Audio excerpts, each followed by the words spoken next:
Hi, welcome back. Certainly glad you could join me today. You ready to do a fantastic little painting? Good. Tell you what, let's start out today and have them run all the colors across the screen that you need to paint along with us. And they'll come across, as usual, in the same order as we have them on the palette, starting with the white and working around.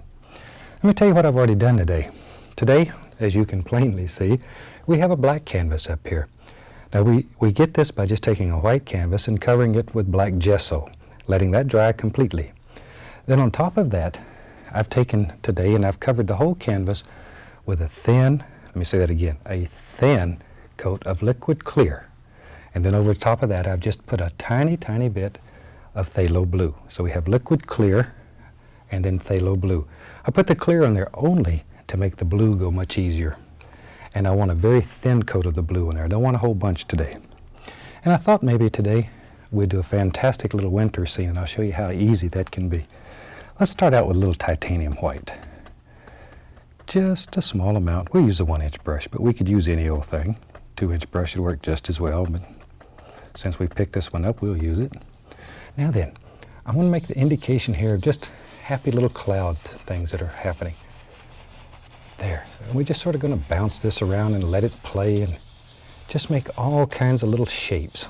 But always keep the brush moving. I don't want a lot of color in one place. And you can see that white's picking up all that beautiful blue that's underneath. And these things will just happen.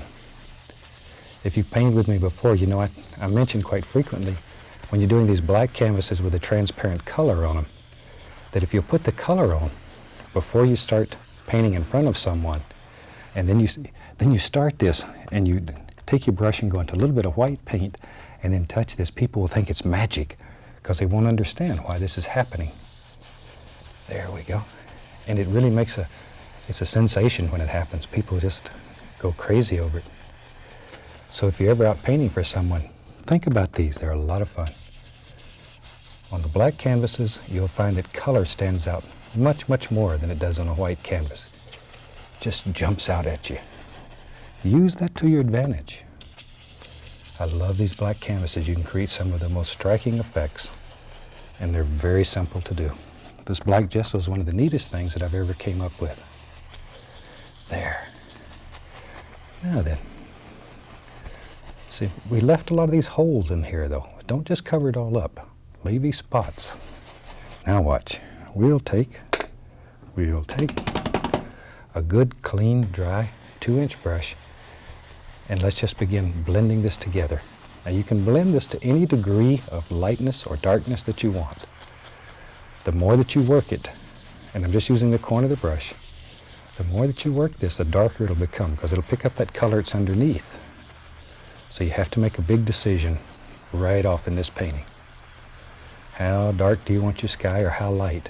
And you can always go back and add more of the titanium white anytime that you desire. And you can make it, you can make it so bright it hurts your eyes if you want to.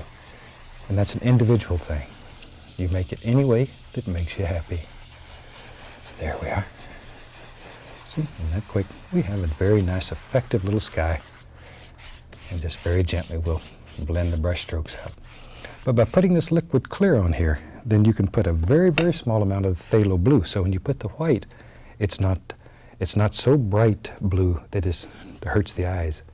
That way it's almost like a glaze on there. Tell you what, let's have some fun. Let's take some black. We'll use some black, a little Prussian blue, lizard and crimson,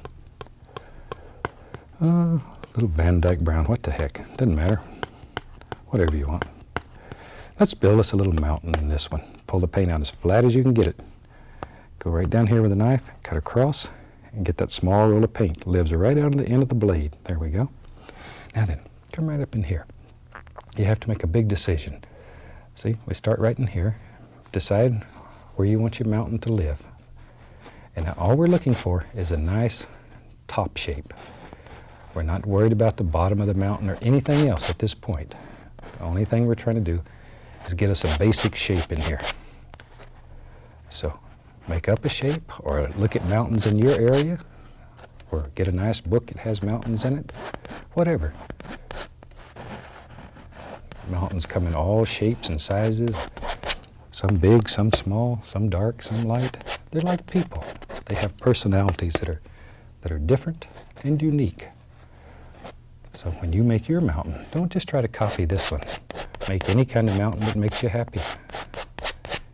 There. All we're interested in, once again, is this nice edge up on top. We don't care what's happening in here, but scrape off all the excess paint. Now with a clean, dry brush, we want to grab this and begin moving it. You can literally pull this paint around. The canvas is wet from the clear and the color that we have on there, so we can move this color. If this was a dry canvas, it'd be very difficult. There's very little color on the canvas, very little. We have scraped it very hard, and now we're brushing it out. So all we have left on here is just basically a stain in the canvas. Very, very little color. There we go. Very little paint. Now today, shoot, let's have some fun today. Let's come up here. We'll take a little white, a little bit of white, a little white. We'll reach over here, get a little dark sienna and put in there. Maybe even a little Van Dyke. It's up to you. But we'll make a color about like so. Whatever. Whatever. Now then, this very small roll of paint right out on the edge of the knife. Now let's start making some decisions in here. First thing you have to decide is where your light's coming from. I think maybe today, let's have the light coming from the left side, but you can change that in your painting if you want it coming from the right, doesn't matter.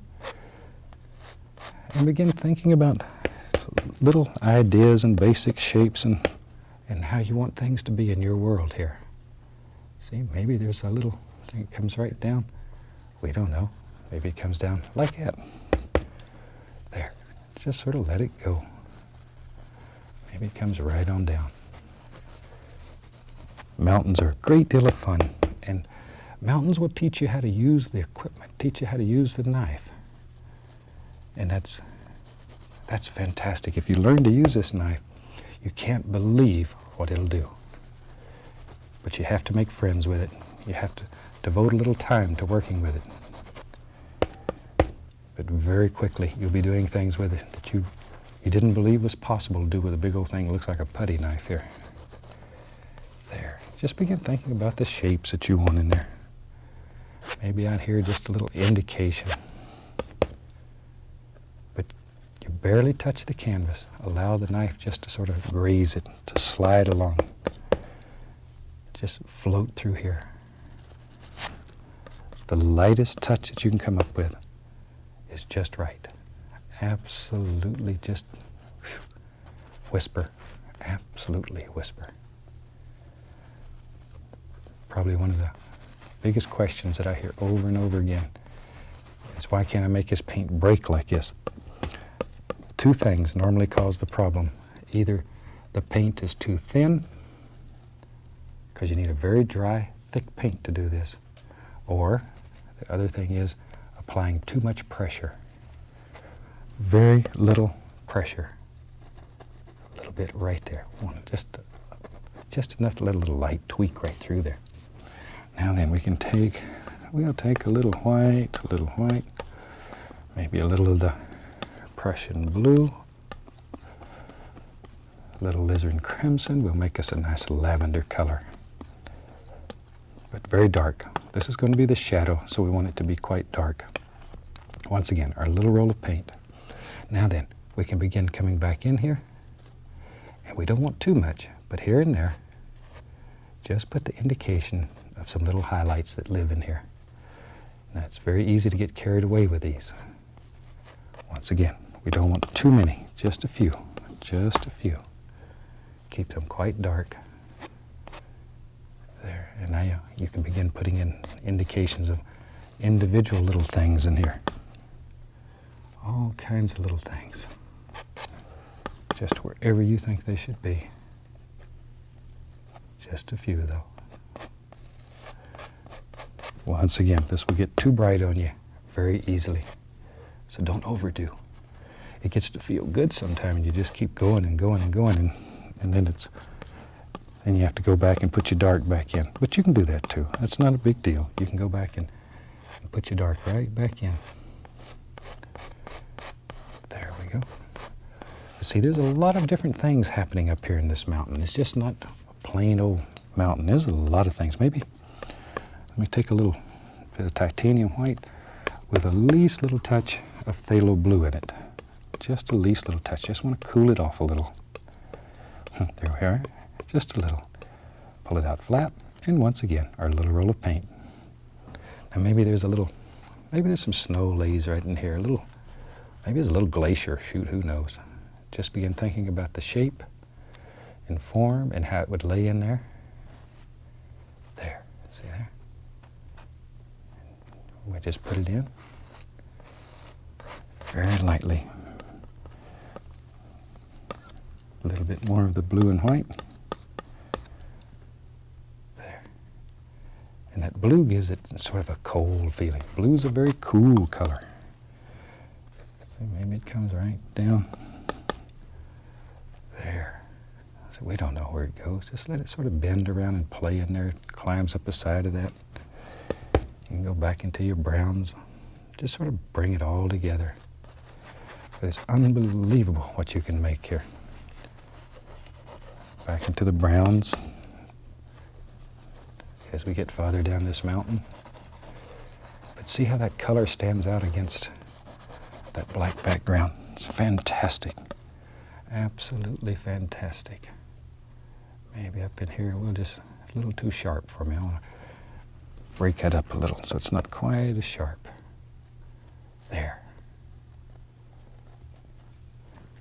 Okay, and we can go back to our original dark color and just pull in a few very dark recessed shadow areas, but very, very dark. See, grab a little of that color and let them just sort of blend together, but it's very dark. There. See, okay, good. And with that you can make just unbelievable mountains. But devote a little time to practicing. Shoot, you will not believe what you can make very soon. There we go.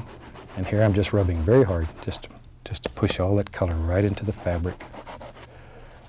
There we go. We'll just let that come right on. We don't know where that goes. Maybe I'll put a big tree right over there. Okay, shoot, we got one fantastic mountain going right there. And we can take a 2-inch brush and the least little touch of white paint on it, titanium white. Least little touch. Oh, just barely touch it. Now I want to just begin blending a little of that white. I want to create the illusion of nice, soft, misty areas down here at the base. So we take that white and just do little circles, tiny little circles. And we can tap, that'll bring it all together. There. But you can create areas that are so misty and soft and quiet, that easy. There we go. It's easy to overdo, once again. Color stands out so strong against this black that it's very easy to overdo. So don't get carried away. There we are. Now then, we're not worried about the bottom. I think I'll put some little trees down there. What the heck? Trees at the base of the mountain are always very pretty. And over in here, we'll just tap a little, just to soften. Right in here where they come together. There. Now, just like making clouds here, you can put several layers if you want. You can create the illusion of layers of mist laying here. Can do very easy. Just let your imagination take you wherever you want to go. That's all you have to do. Alrighty. Now then, let's get the old knife. We'll just use this dark color we was using. That's the mountain color. Maybe I'll add a little bit more black to that on it. Gray, maybe a little bit phthalo blue, black phthalo blue, and some brown and crimson. That's all it is. There, okay. Let me wipe off my knife. We'll grab an old fan brush today. This is a number 6 fan brush, but the number 3 would work just as well. And some people like a number 3 because it gives you maybe a little more control. It's a little smaller. Maybe back here in this mist, we have some happy little trees that live back in here. Just the indication of little distant trees that are far away. See, now that little misty area we put in there, that's the only thing that makes those little rascals pop out at you. Otherwise, they would just hide back here in that dark area. But because we put that little mist, now they come alive. Another little trick you can do is take a little bit of light color, doesn't matter what it is, grab the bottom and lift upward. Make it look like hundreds of little tree trunks that are far away back here. That's sneaky, huh? That's a lazy way of putting in a bunch of tree trunks, very simply. Now then, I have several fan brushes going, so we'll just take another one. I'll mix up some color here. We'll take some white, some phthalo blue. Now I want to make several different grades of this. So we'll take white here, and I'll just bring a little lead into it. So now we have a much darker value up here than down here. But it's all the same color. So we can have different variations of the same color in one pile. Let me clean off my knife. Okay, we'll grab another fan brush. As I say, I have several of them going here. That one's clean, so we'll use him. Take a little of that blue, just load it into the bristles. A little bit of the light color. See, there's all kinds of things happening in there. It's not one dead old color. And maybe right in here, there's some bigger trees that live. They live right about here. And I'll push upward today. See, give it a little upward push. And we can make just all kinds of happy little evergreens. These are a little bigger. They're a little closer to us. Make a decision how many live in your world and drop them in. Just push upward with the corner of the fan brush though. Maybe there's a little one that lives right here. And this is just playing lights against dark, darks against light, etc., etc. And that's what gives you all these beautiful little effects. Now when you're doing this, make a decision. Once again, decide how many trees live in your world here and just pop them in. Maybe back in here, I'm going to put some little bushes right here at the base of this. See there? Just pop in some little, all I'm doing is pushing upward with a fan brush. That's all there is to it. Now then, I want to create some mist at the base of these little trees. I'll take a 2-inch brush and very firmly, tapping with the top corner of the brush, just tap those trees. And you can distort that, diffuse it, and it'll create that illusion of mist. And right on the base of this, we can do the same thing if we want. But you can just make all kinds of beautiful little misty effects. That easy. There we go. Now, we'll just use that same old brush, doesn't matter. We'll go right into titanium white with it. Just put some titanium white on it. There we are, like so. Now then, decide where your snow's going to live. Let's come right here. We can watch right in here. Okay, now, just pull. See, just make a big decision. Give it a pull, wherever you want it to go. Isn't that a super way to put some snow in your painting? It's that easy though. That easy. And once again, look how this stands out against that black. Whew. Hurt your eyes if you're not careful. It just stands right out there. Maybe there's a little river or something that lives in our painting. Make a decision where you think it lives. Pull it down, straight down. Okay, now take a clean brush. This is clean and very dry. Be sure it's clean and dry. Now that's mixing with the blue that's underneath here. Now very gently go across. And that quick, we have instant reflections and a nice shimmer on the water. Okay, maybe, let me find another fan brush. There it is. Knew I had one somewhere here. We'll take the blue and the white, just mix them together. Maybe there's a larger evergreen tree that lives here in our world. I want to add a little dark color to that too, just to dull it a little. There we go. A little black into it, just to dull it down. Oh, that's nice. That's nice. Don't want it too bright. Maybe our tree lives right there. Just make a decision, put it in. Once again, we're going to take the corner of the brush and begin pushing upward. Now, sometimes we make evergreen trees by pushing downward with the brush, sometimes upward. Just sort of depends on how your mood is. Look around at trees in your area and see how they look.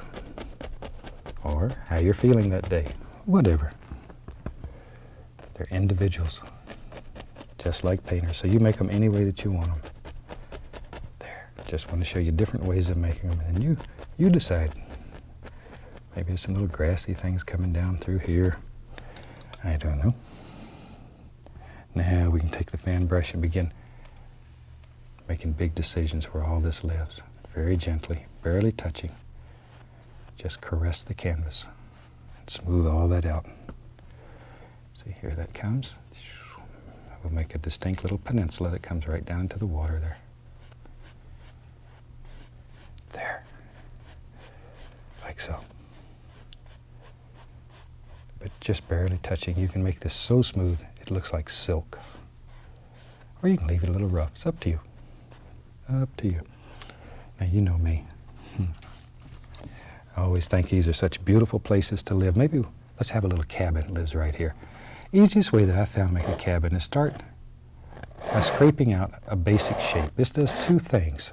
First of all, it allows you to lay out your cabin without being committed. Maybe most important, it removes the excess paint. And that makes your life a lot easier. Find me a spot to work, take some Van Dyke brown, and let's go right up here. We'll do the back eave. While we have it brown, we can just fill this in. All we're doing here is just blocking in color. That's really all we're doing. Just blocking in color. We're not committed, we're not worried about it. Just putting some color on the canvas. Now then, put a roof with a little white. There it is. See how easy that is? You can do that. There. That's all you have to do. Just drop it in. Pay attention to your angles though. Angles are very important when you're doing buildings. Okay, a little snow on the other side. There we are. Cute little house. Take a little brown and white, barely touching the canvas.